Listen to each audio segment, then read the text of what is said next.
Welcome to Al Bernstein Unplugged Unboxing. In a 40-year Hall of Fame career, Al has chronicled some of the greatest moments in boxing history. On this podcast, you get to hear him expand on those memories and talk about the current news in the sport of boxing. You also hear Al interview some of the biggest names in the sport. Here's Al Bernstein Unplugged. Hi, everybody, and welcome. Glad that you joined us for this show on which we're going to get a chance to chat with Todd Snyder, who is a fine boxing author who wrote the book Bundini, Don't Believe the Hype. It's a book about Bundini Brown, of course, the sideman, trainer, and hype man for Muhammad Ali during his great career. And the book is published by Hamilcar Publishing, which, by the way, I think is the leading publisher of boxing books, and they have many great titles in their catalog that you can go find. Go check out their website and you'll see they have a lot of great books. Todd's is among them. We also, of course, will answer your questions and chat a little boxing. And for that, let me bring in my co-host, Mr. Trip Mitchell. Trip, how you doing? I'm doing great, and it's so good to be in the year 2021 for a number of different reasons, but this could be an amazing year in the sport of boxing, but you don't know. But we could have some amazing fights coming up. Yeah, I think, there are already a number of them on the board for this year that we see already. We already saw we've seen some good fights already. And now we're moving forward with it. And I think we're going to see some big names as the schedule fills in. There's already good fights on the board, but as the schedule fills in, I think we're going to see even more. And I'm very optimistic. I'm optimistic, among other things, about some of the bigger fights being made. We know, for instance, that the likelihood of Joshua and Fury is very, very high. And I think we're going to see, I'll go out on a limb and say we're going to see at least several major fights with promoters and networks kind of figuring out how to make the bigger fighters get together. I know that's always dangerous to make that prediction in boxing, but I just feel like this year, boxing's going to do that because they understand how important it is to do that. Well, great. Well, let's get right off with the questions. Gerald Moody writes, what are the in-ring accomplishments that Floyd Mayweather had that are unique to him? Great question. It is a good question, because we all know that Floyd Mayweather is, the singular fighter of his generation, 50-0 record, and skills in the ring that are just extraordinary. And yet, when you look at his resume, one of the things that jumps out to me is just the sheer number of champions, whether they be former, current, or future champions that he fought during his career. And a total of 18 men that held world titles were on his resume. And of course, he defeated all of them because he never lost a fight. And the other intriguing thing is that on that list, there are 4 Hall of Famers, Shane Mosley, Oscar De La Hoya, also Juan Manuel Marquez, and Arturo Gatti, all 4 Hall of Famers that he has beaten. And then there are 3 men that we know are going to be in the Hall of Fame that he's beaten: Manny Pacquiao, Miguel Cotto, and also Canelo Alvarez, who is likely ticketed for boxing's Hall of Fame. So the level of competition he has faced is pretty extraordinary. Now, I know some people nitpick and say there were moments where he selected the right time to fight some of these people, but I don't really know. I don't know if that diminishes the achievement that he had, because there were a lot of those men that he fought at a time when they were quite capable.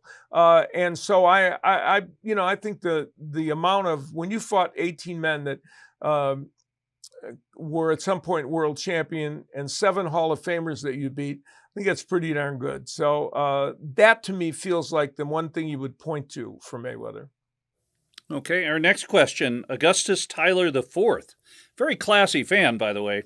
Al, how is it commentating on fights with little or no crowd? There's nothing like the energy of a packed arena for a fight. Yeah, that's an interesting question. You would think that it would have, and I've talked to other sportscasters who I'm friends with in all sports, and we've discussed this issue because we've all been put in a similar situation. you would think that it would have a bigger impact than it does. When we broadcast a sporting event, while we're aware of the crowd and aware of the excitement, we're doing something that's very singular and very lineal and very directed. And so you're calling this sports action based on what it's generating. And so I think the effect on us is less than people might imagine. I know for me, even in the silence of our bubble, the action generates something that you can get excited about. And I feel like on our broadcast, we've done that. And in hearing other sportscasters, I think they've done it as well.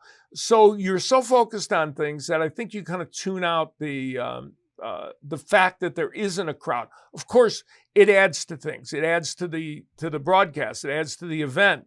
It's an important element. But we've found out something kind of interesting, I think, during this time, that from a TV standpoint, you can transmit what's going on and have it be interesting and exciting, even without the crowd. And of course, now in many sports, crowds are starting to make their way back in, whether it's boxing or other sports as well. So we'll be hearing that in the near future. Now, one man who heard the crowd cheer many, many times was Muhammad Ali. And the man that was beside him, figuratively and literally for that career, was the great Bundini Brown, who was a fascinating figure. You know, most people think of him as just this hype man that, you know, was all flamboyant and colorful with Muhammad Ali. But he was a lot more than that. And we know that now definitively from reading the book Bundini, Don't Believe the Hype by Todd Snyder. And I had a chance to talk with Todd about what is a very excellent book. Todd, this book that you have written about Bundini Brown, which comes, many years after he was in the public consciousness, but was a fascinating topic to even undertake. What was it that made you want to write a book about Bundini Brown? You know, a lot of that had to do with my childhood. I grew up in a small town in West Virginia, Cowan, West Virginia, and my father was a boxing trainer. And I grew up in boxing gyms my entire life, and much of my youth was either playing around in the gyms as a kid or following him to fights on the weekend. So, I was always interested in trainers and entourages. I sort of see the sport through that lens. Right. And my father's hero was Muhammad Ali, of course. And one of his assistant trainers in the gym, we called him Bundini Dean, was the nickname we had for him because he was my dad's right-hand man. So my whole life was, watching those Ali documentaries. I think the first book I ever read cover to cover was Ali's biography from '75. So Ali was my dad's hero and my father was my hero. So vicariously, Ali was the greatest thing in the world to me as a kid. But the lens I've always viewed the sport is through trainers. I've always been interested in trainers and entourages. That was sort of my introduction to the sport. The other reason that I was attracted to Bundini is today I'm an English professor at Siena College in Albany, New York, where I teach courses on hip hop history. And I've always viewed Bundini as a pre-hip hop icon. Yeah. I grew up in the 80s and, hip hop was my first love, like boxing was my father's first love. And Bundini was a little bit of what we both loved. He was Ali's poet laureate in the corner. And to me, Bundini was sort of pre-hip hop. He was sort of he and Ali and the rhymes they put together sort of created the archetype for what MCs would do a couple decades later. And it was back in 2014 where Chuck D of Public Enemy had visited my college for this event that I host called Siena Hip Hop Week. And one of my students asked Chuck D, was Ali the first rapper? And the reason he asked that is Chuck was the narrator to that ESPN documentary, Ali Rap. Right. And Chuck said, sure, it's hard to argue that Ali wasn't the first rapper. And I jumped in and said, does that mean Bundini's the first hype man? And I remember Chuck D laughed at that and he said, someone should do a book on Bundini. And that was always in the back of my mind after he said that. I thought, why hasn't there been a book on Drew Bundini Brown? I mean, he was part of what I loved about Ali. Yeah, interesting. And I'm guessing after reading the book, and we're going to get into some of the things about him, you probably found him to be a more interesting and wide-ranging topic to write about than even maybe you thought at first, correct? Oh, absolutely. I knew what most people know about Bundini, the rhymes, float like a butterfly, sting like a bee. I knew his time with Sugar Ray Robinson. I knew Bundini as sort of a boxing person. I knew him from those Shaft movies with Richard Roundtree. If you remember, Bundini played Willie, the gangster That's from right. Harlem in those films. So that's what attracted me to the project. But when I learned about Bundini the man and learned about his life story, that's when I really started to realize that there was this amazing American story that even the best screenwriters couldn't make up. This kid who grew up in Central Florida and sets out in the Navy as a teenager and ends up, with no boxing background whatsoever in the entourage of maybe the greatest fighter ever in Sugar Ray Robinson. And then, of course, Robinson hands him off to the young Cassius Clay. Yeah, it's amazing. And that journey had some interesting nuances to it, like the fact that when he, and I don't remember if he married her before or right after the Navy, he marries a white Orthodox Jewish lady in New York, thus making his, his associations with the world even more diverse. Yeah, you got to think about it. He grew up in Sanford, Florida, where the Ku Klux Klan really had a strong presence during his childhood in Seminole County, Florida. So he grew up in this really segregated, problematic background, poor background as a young Black man. And then through the Navy and through his time in the Merchant Marines, ends up in Harlem in the jazz joints where he pals around with Miles Davis and all these jazz icons. And it was in one of those jazz clubs where he meets Rhoda Palestine, who was a white, Jewish woman from an Orthodox Jewish family in Brighton Beach, New York. And they have this marriage that goes against all the conventions of the day. And in some ways, writing about his relationship with Rhoda and, their son, who was raised a Jewish man, bicultural, biracial, Drew Brown III, that was more fun than writing about the Ali and Sugar Ray stuff in some ways. Yeah. It's just as improbable for that time period. Yeah, totally astonishing. And you hit on the fact that, and you write about it in the book, there is something about Bundini that he gravitates, like you mentioned, Miles Davis. It's not like Ali was the first famous person he was around, or Sugar Ray Robinson. Somehow, and what do you think was the quality of this that made him just know these famous people or these gifted people? It's funny. A lot of my students, a lot of the younger audience, see him as sort of just a member of Ali's entourage. Yeah, but he was a part of the most famous entourage ever with Sugar Ray Robinson. Way prior to that, he was this Zelig-like figure who just popped up when big things were happening, and his weapon was the English language. Yeah, he could talk, and he could maybe the only person who could out-talk the great Muhammad Ali. He was just someone who could read people like you and I read books. He was a hustler, but in the positive sense of the term. Gene Kilroy said this to me in an interview. He was someone who had no advantages in life, but anytime an advantage came his way, he snatched it.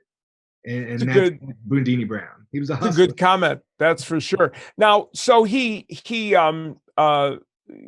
with Ray Robinson, of course, arguably the greatest fighter of all time, and Ali's idol. And tell people a little bit about how he moves from the Robinson entourage to Muhammad Ali. Yeah, you got to think during his days with Sugar Ray, during the early portion of that, he was doing very menial work. He was an odd jobs guy. He was running errands for Sugar Ray. He even babysat his children. So he wasn't doing much glamorous stuff in those first couple of years. But eventually he gets invited to Greenwood Lake, where he trains with Sugar Ray and shatters him just the way he did Muhammad Ali. You got to remember when Ali comes out of the Olympics, he wins the gold medal. The first offer they made to be his trainer, the group of guys who were managing Ali, was to Sugar Ray Robinson. I mean, that was his idol, as you mentioned. He wanted Sugar Ray to be his trainer. And of course, Sugar Ray was still fighting at the time. He wasn't ready to be a full-time trainer. That back and forth happens for a couple years. And eventually when Ali fights Doug Jones in Madison Square Garden, they meet up and, Sugar Ray says to him, I got a guy who can really get you straight, set your career up the right way, keep you focused in training. And of course, he says the famous line, he's the only guy who can out-talk you. And it was Sugar Ray's brother-in-law who introduces the two right before the fight. It was the night before he fought Doug Jones.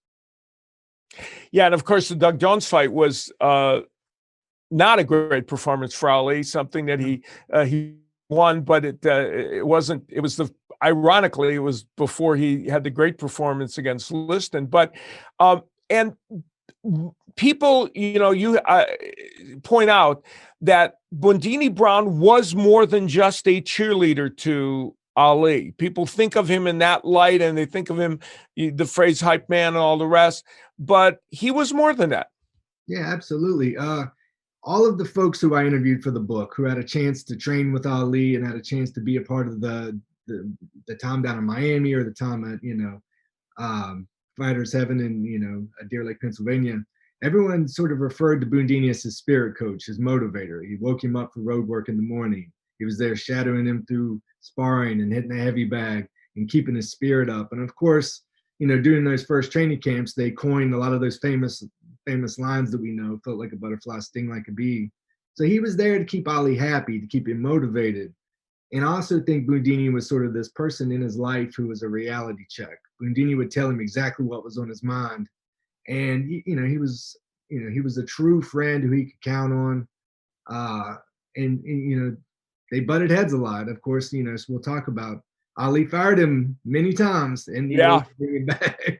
That was going to be my next question to you, actually, about the fact that there was not always a smooth ride. No, not at all. Everyone I talked to said a different number. Oh, he fired him 12 times. No, it was 8 times. No, it was 15 times. Everyone said something different. Bundini gets labeled a yes man, but really, the more research you do, he was the opposite of a yes man. Sometimes he said things that he maybe should have even kept to himself. I mean, as you mentioned, he lived his life very different than Ali.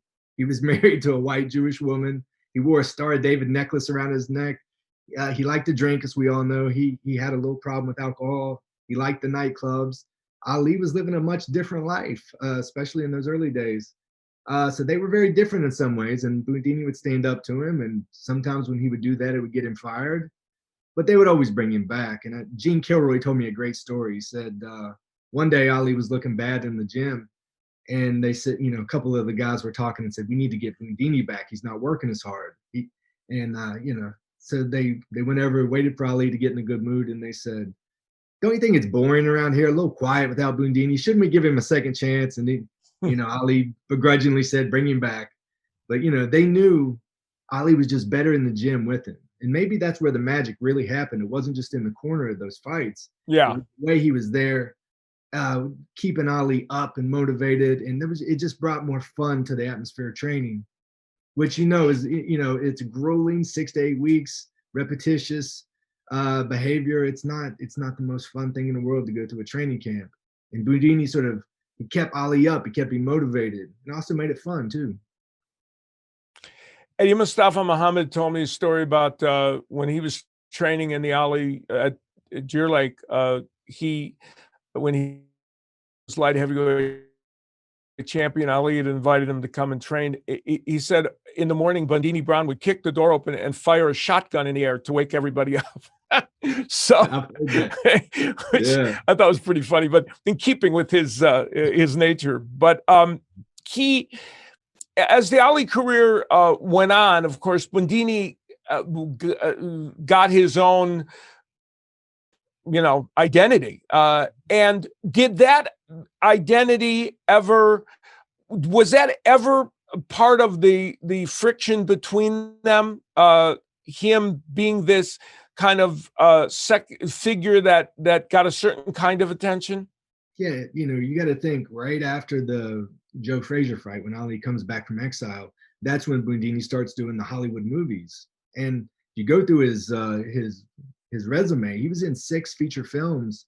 He was even in The Color Purple by Steven That's Spielberg. Amazing. Oprah was in that, and Whoopi Goldberg, and of course Quick Tillis, who Bundini was training on the side, was in the movie as well.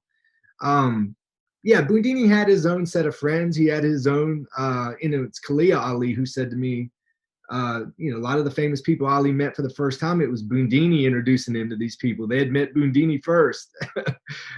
He had his own life outside of Ali. I don't know if that ever really got in the way of their friendship. Yeah. I think that was the case, but I do think Bundini had a lot more going on than maybe some people realize, right? You mentioned the movies that he was in, and I thought one of the most endearing parts of the book was his son, who would read the scripts to him because he needed that, Mhm. and would act out the parts and everything. I thought that was and of course his son was a big part of your research for the book. Yeah, I couldn't have written this book without the help of his son, Drew Brown III. And, I spent 14 months with him. I went down to his home in Atlanta multiple times. He let me look at his dad's, he had writings and books that he never finished.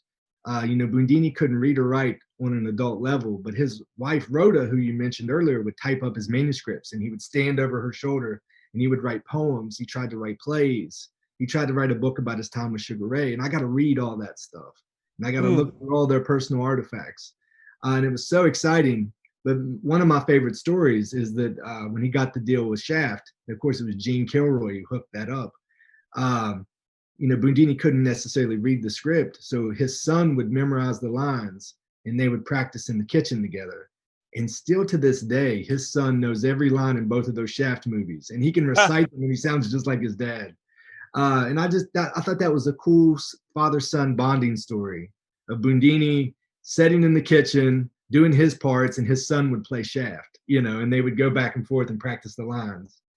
And, Ali and Angelo and all those guys love those movies too. Angelo's son told me that, his dad went to the premiere and just got a kick out of it. They were so happy for Bundini that he was in a big Hollywood movie like that. And it's interesting you bring up Angelo Dundee, longtime Ali trainer. He and Bundini Brown were able to mesh together, and of course Angelo's very good at one of his great talents is finding ways to create relationships with people. Mm-hmm. Yeah, it's funny because when I went into this book, I knew for a fact that those two must have really disliked each other. I just knew it. And because my dad, when he was a trainer, he liked a really quiet corner. And he was the only guy who talked. And I used to work corners with my dad. And I would get the stool out and I would be doing all the stuff, but I would not talk. So I assumed Angelo was that way. But according to his son and the people I talked to, like Gene Kilroy and others in the entourage, they really hit it off well. And early on, Angelo realized Bundini brought something to the equation that he didn't. And he just like Gene Kilroy understood Ali was a little better with him. And they found a way to work it out together and coexist. And his son actually told me that sometimes on good days, Angelo would try to do the rhymes with them. He'd try to come up with his own rhymes. And, of course, Bundini was the poet of the group. So, they would tease him about his rhymes. Intriguing.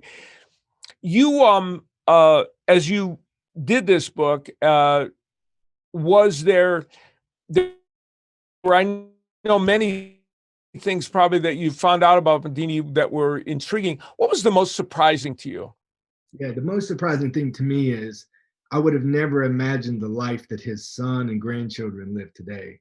His son was a college basketball player and a first generation college graduate. His son was a motivational speaker. He was a fighter pilot in the Navy. Bundini was kicked out of the Navy when he was, a teenager. Right. His life really came full circle, and he really wanted his son to go to college. And multiple times in his childhood, he would say, "Dad, I want to be like Ali, or I want to be like Sugar Ray." And he would say, "No, Drew, you're going to be the educated Drew. You're going to college." And maybe that's not what we would expect from Bundini, right? We see him as this wild, kind of charismatic guy, but he was in a lot of ways a really good father.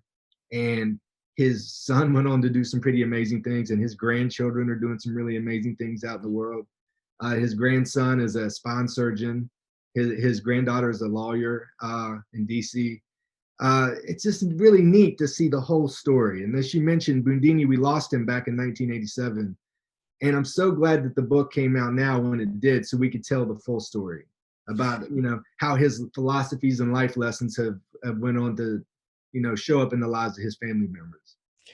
That's the part about this book that I find fascinating, because people will go in, you say the title of it, Bundini Brown, Don't Believe the Hype, is a great title, because you will go into this book with certain ideas and you will leave with, different ideas and embellishments on anything you could have thought about him, because you're going to find out all these things that will surprise you. And and a life, certainly a life well lived, and a life that has many more nuances than people would ever expect. Yeah, I mean, listen, we all know Bundini's persona, and he had this public persona. I tried not to hide, his demons or shy away from his downfalls. He was someone who struggled with alcohol. He was not the most faithful husband to his wife, and they ended up divorced. He had his demons, and of course, he and Ali had some serious tiffs too. Bundini didn't really get along with the Nation of Islam. He wasn't that big on the some of the teachings of the nation. Those frictions were real. There were a lot of things that have been written about Bundini that are true, but I wanted you to see him as a man, as a husband, as a son. I wanted to talk about his tragic childhood, and he did have a very tragic childhood. And for him to make it out of those circumstances and achieve the things he achieved in life, I think it's a brilliant American story. It's like I said earlier, the kind of thing, if it were in a movie made up, you wouldn't believe it. This is too exaggerated. No one can come from that and travel the world the way he did. He lived an amazing life, and I wanted to tell the full gambit of his story. Well, you did that, and it's just an excellent book, and I urge everybody to, if you're a boxing fan or you have even the slightest interest in the Ali Bundini Brown whole story, and you even know about that era, you're going to find out some fascinating things that you didn't know, and you're going to learn about a man who was very different than you imagined he might be. Todd, I appreciate you visiting with us, and the best of luck with the book, which is a superb literary effort. Oh, thank you so much. I really appreciate it, and it's a blessing to get a chat with you about it. So thank you, Al. Thanks, Todd. All right, take care. So that was our chat with Todd Snyder, and I assure you that you will enjoy the read. If you have even a casual interest in Muhammad Ali, and who doesn't, or Bundini Brown, if you know of him, or even if you don't know of him and you're a younger boxing fan and you want to relive some of the Ali history through the lens of the man that was right beside him all the way, this book is a terrific book, and you should pick it up. Bundini, Don't Believe the Hype, published by Hamilcar, which is a terrific boxing publishing company. Now, Trip, I believe that we have some more questions, do we not? We do, but real quick before the questions, do you ever, as someone, we grew up in the same era, will there ever be a boxer as famous as Ali ever again? It's a valid question. You can make the case that there are international celebrities like Manny Pacquiao, who's known worldwide. Floyd Mayweather would be an example in more recent vintage. One of the things that I think prevents that is that while the world has gotten smaller and we can know everybody through social media, I think it's hard for one figure to dominate like that. So I don't know if a boxer is going to gain that kind of world acclaim, but we've seen to the two people I mentioned, Manny Pacquiao and Floyd Mayweather, we've seen two fighters who are certainly have worldwide following.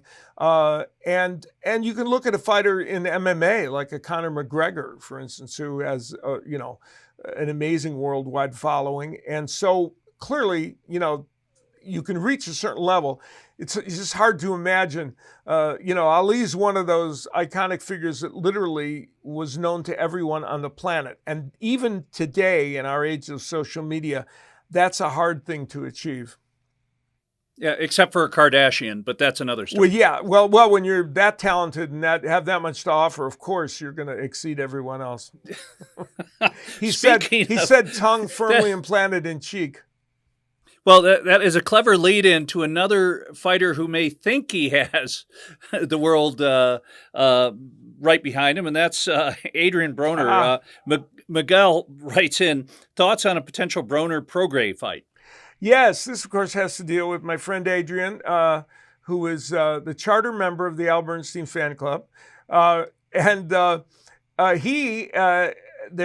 The question asks about him fighting Regis Prograis, who, of course, is a former 140-pound champion. And that's a fight that has been talked about. First, Adrian Broner has to fight on February 13th. That fight will be on Showtime, and I'll be announcing it. And they're looking for the opponent because his first opponent fell out because he had COVID, and now they're scrambling to find the next opponent for him. If Broner wins that fight, it is a very good chance that they may make the fight with Regis Prograis, who is a terrific fighter who has had only one loss in his career, and that was to Josh Taylor, and lost his world title in the process. A very close fight that could have gone either way. And, for Broner, clearly, he hasn't fought in 2 years. He hasn't had a win in a fight in 3 years.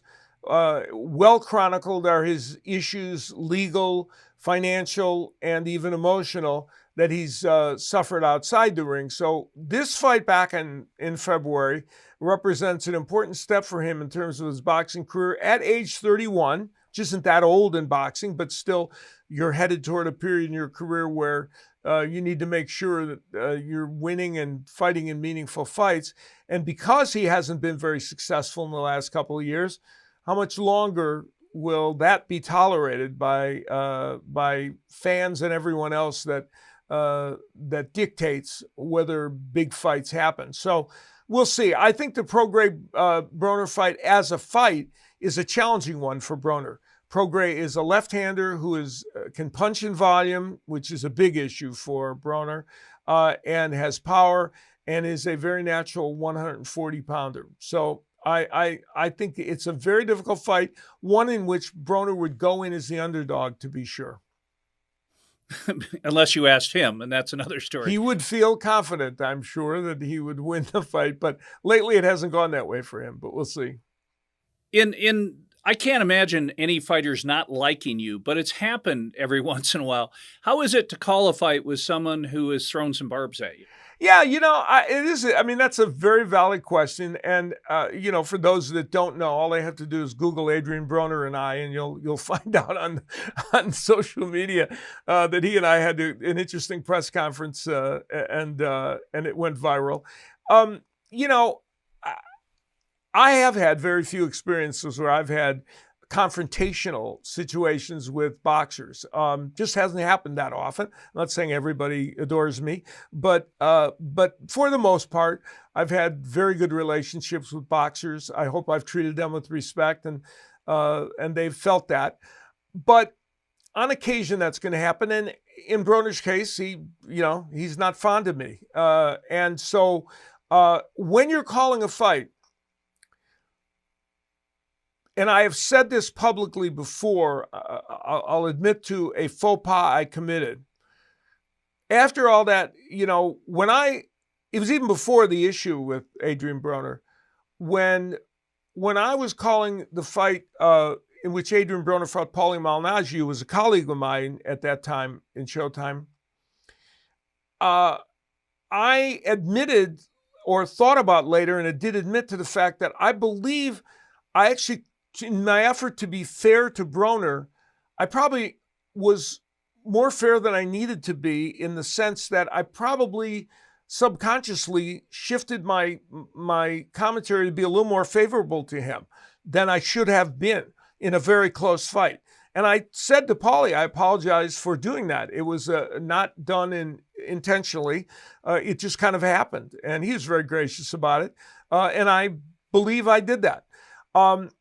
And you do that when you want to be very sure that you're being fair. Now, fast forward to the Adrian Broner press conference before the Pacquiao fight, in which he, was not too kind to me. And how's that for a euphemism? And I had to call his fight with Pacquiao, and subsequently had to call his fight another fight. And that was the last fight that I did. So he had to fight Manny Pacquiao, and I had to call that fight without malice, and try to be as fair as is humanly possible.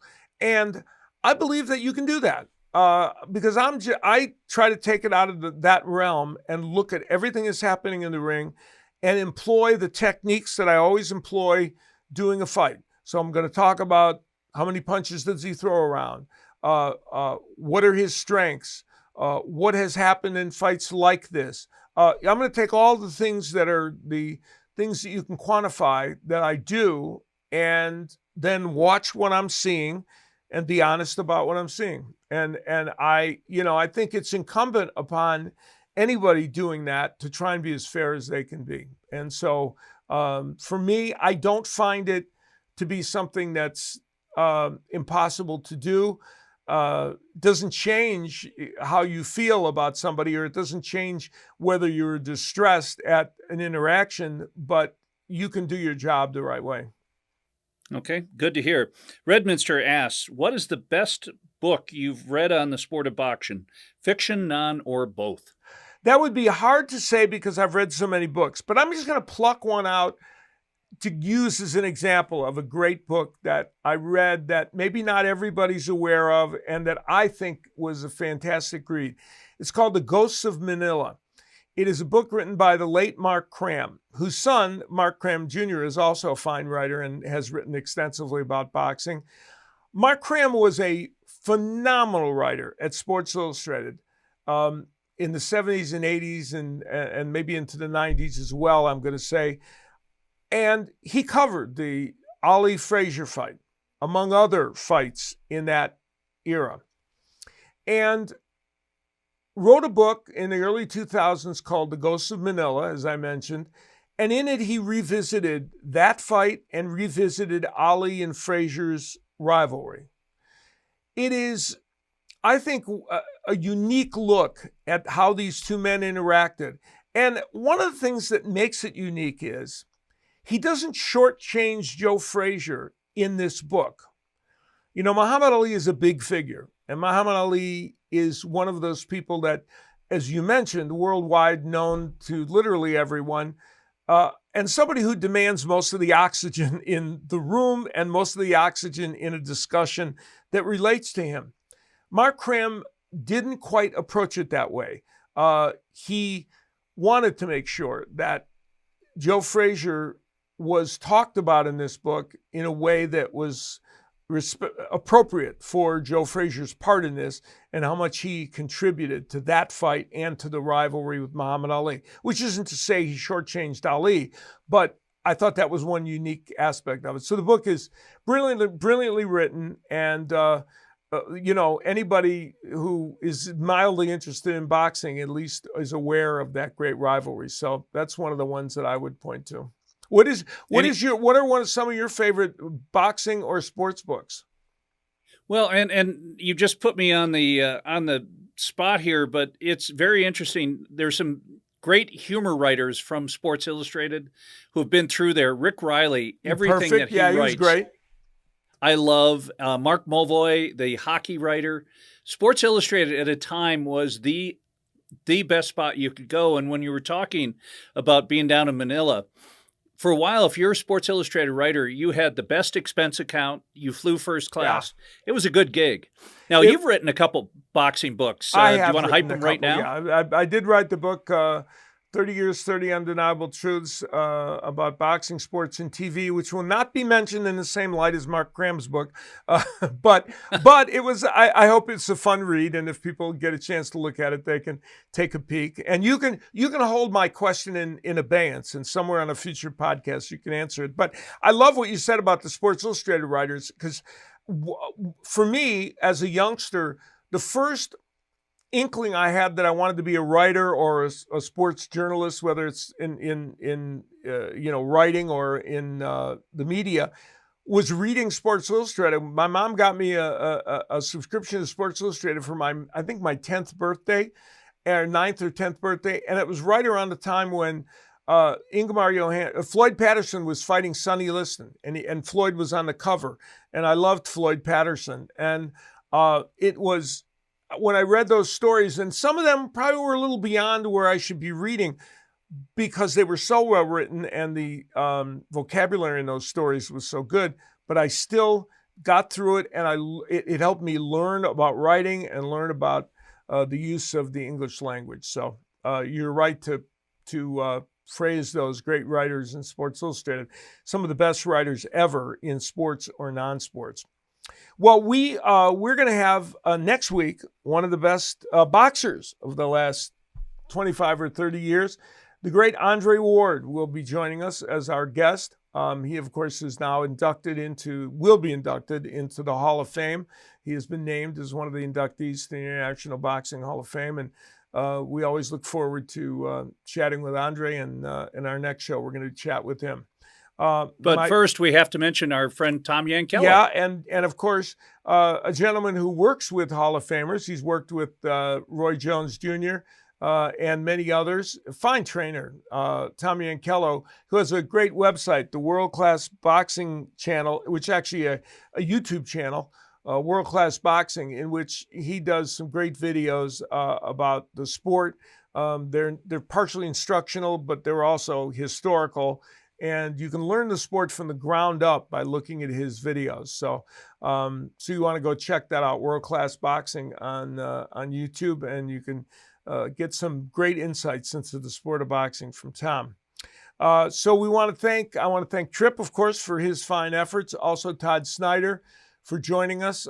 Very happy that I was able to interview him. Again, if you enjoy boxing books, Bundini, Don't Believe the Hype is a great read, and you'll enjoy it. It's published by Hamilcar Publishing.